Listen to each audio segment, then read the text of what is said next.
Someday, in 20 years, when Marvel's in phase 50, we're still going to be getting Ant-Man sequels, and they're just going to get more and more ridiculous. Like, Ant-Man movies are basically going to turn into Avengers movies just based on the title alone. Imagine Ant-Man and the Wasp, and Stature, and the Fantastic Four, and the Avengers, and the Guardians of the Galaxy, and the Young Avengers, and the Falcon and the Winter Soldier, and Loki, but Paul Rudd is still going to look exactly the same. Because the guy just doesn't age.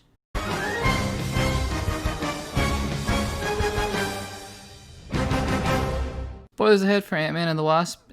You guys know the drill by now. So at this point with these Ant-Man films, it's become pretty cliche to call them quote-unquote palate cleansers because they come after two of the biggest MCU movies to date with Avengers Age of Ultron and Avengers Infinity War.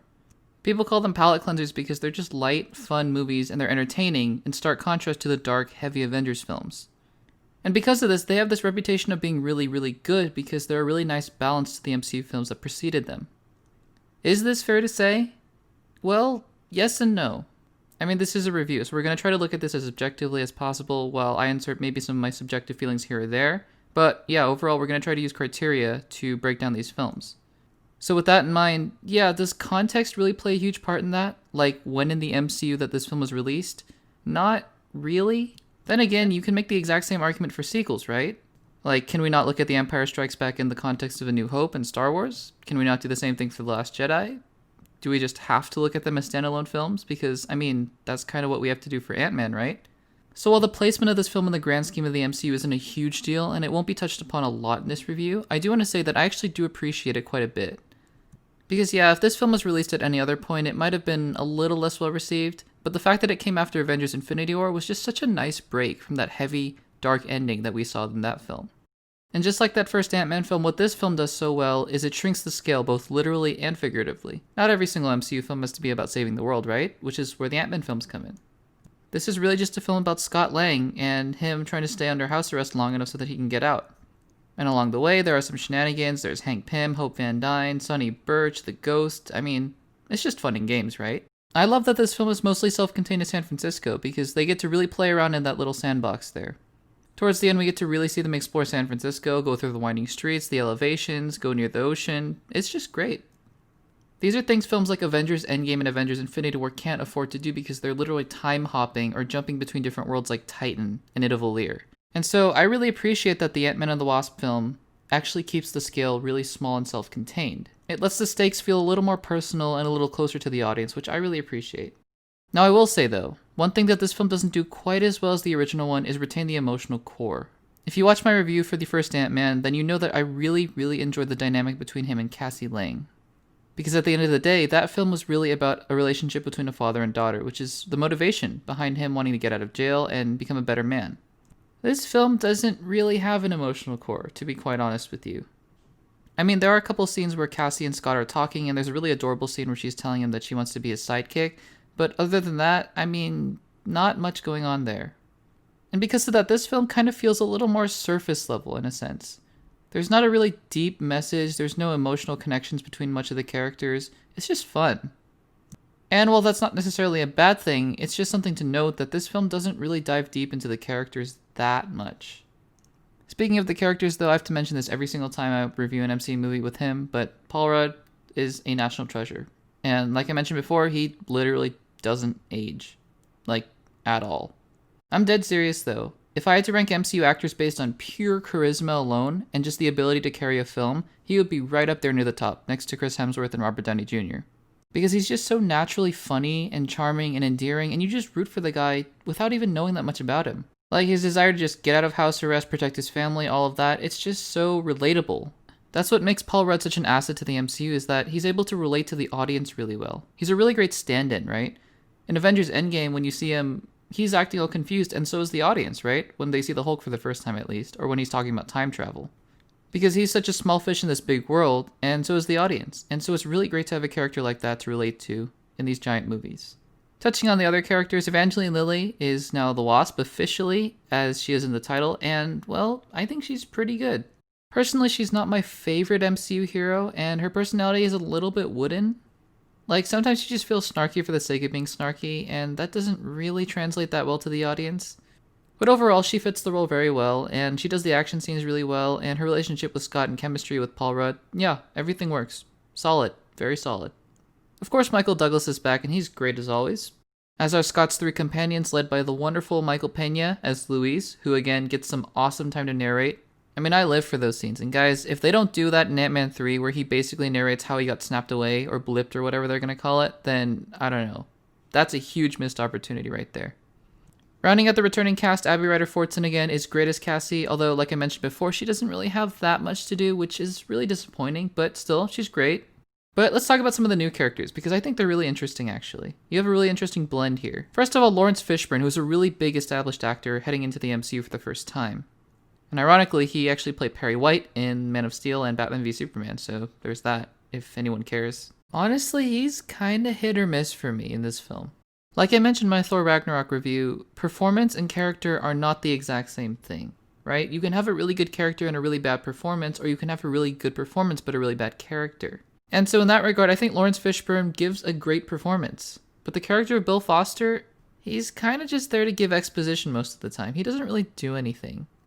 Which again is fine, but then you get an actor like Lawrence Fishburne to be in this film, and you kind of question, well, how big of a role are you actually going to have, right? Because I was expecting something much, much bigger, no pun intended, because he plays, well, Bill Foster, and he alludes to the Goliath Project. Next up is Randall Park, who plays Agent Jimmy Woo. Again, he's fine, I think. Like, his character doesn't make a huge impression, and he's sort of just the goofball, like more of a caricature than an actual character, but I guess it works. I mean, I have literally no idea what he's doing in WandaVision, but yeah, in this movie, fine, I guess. And then let's talk about Michelle Pfeiffer, who plays Janet Van Dyne. Maybe this is a controversial opinion because she is just such an amazing actress, but I thought her performance in this film was very, very strange. Like, half the time it almost felt like she was delivering her lines as if she had no idea what film she was actually in. There are just little awkward choices that the writers and director made, like having her call Hank Pym Henry. It just made her character feel very wooden and stiff, almost like she had no idea what kind of movie she was in. Like, you're in the quantum realm, and you're delivering your lines as if you're in a sort of play, I guess? Like, am I super excited to see her in the MCU again? No, not particularly, actually, and that really surprises me because, again, she is a really great actress. The final two characters I want to touch on are the villains. Now, to be upfront, none of them are bash the MCU villain worthy in my opinion, although I have heard people disagree about Ghost, but we'll get to her. But yeah, they're just fine for the most part, I think. I think there was some potential for Walton Goggins' Sonny Birch to be really good, but I think that Walton Goggins kind of dropped the ball on this one. Like, his southern drawl and his performance and just overacting, it really threw me out of the movie for a while. He really felt like he came out of a Saturday morning cartoon like 30 years ago. As for Hannah John Kamen as Ghost, I think she was actually pretty good, honestly. A lot of people think that she's a really weak villain, but I actually disagree with that. I think one thing to keep in mind is that while her character may not have been utilized very well in this movie, which I completely agree with, I think her character herself is actually really, really well done. Because again, I really like the idea of relatable villains, right? Villains that you understand exactly why they do what they do. And her motivation is extremely clear to the point where she's not really a villain, actually, which is really interesting to me.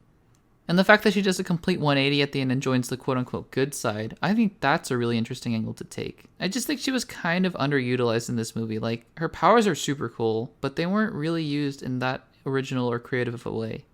And also when she's telling her backstory in that flashback, oh my goodness, that was an exposition dump if I've ever seen one. Still better than Yellow Jacket, though. Now, moving on from the characters, the story is interesting, actually. Because on its surface, it's actually very, very, very simple.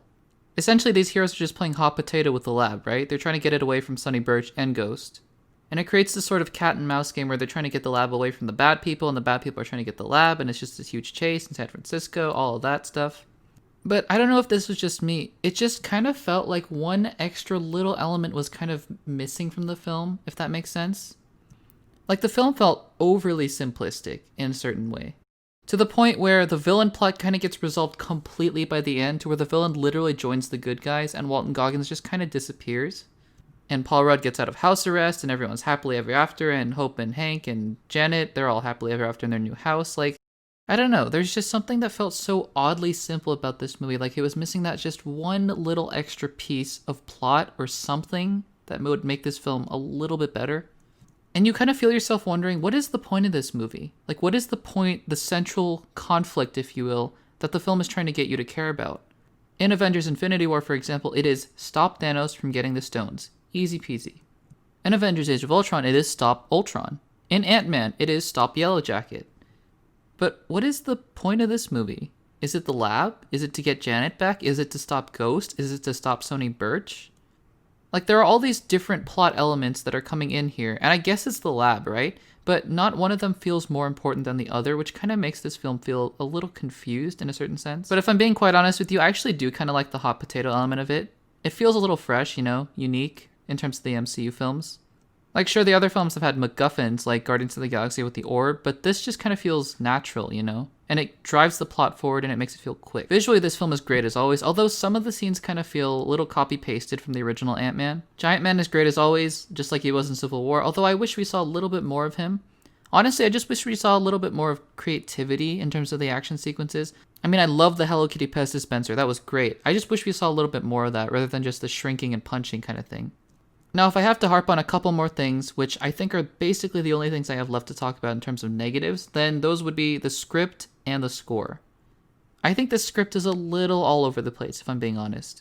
Like, when it's clicking, it's clicking. It is hilarious, it is smart, it is snappy, it's great. And some of the jokes, like Minnie Scott Lang, those are just awesome. Some of the best pieces of humor in the entire MCU.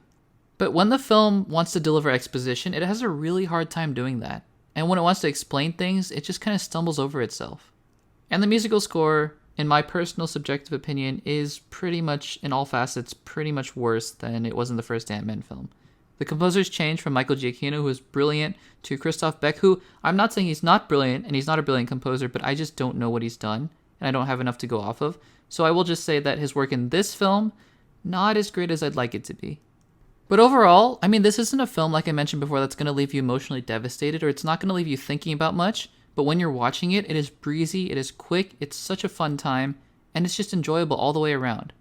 Again, Paul Rudd can make almost any film amazing, and I think that's about enough that you need to know. His chemistry with Evangeline Lilly is great, and overall it's just a fun ride. In the end, Ant-Man and the Wasp is certainly and essentially the lightest MCU film, no pun intended. There isn't much seriousness going on, it's all fun and games, and to be honest, although I get how some people won't like that, I enjoyed it immensely.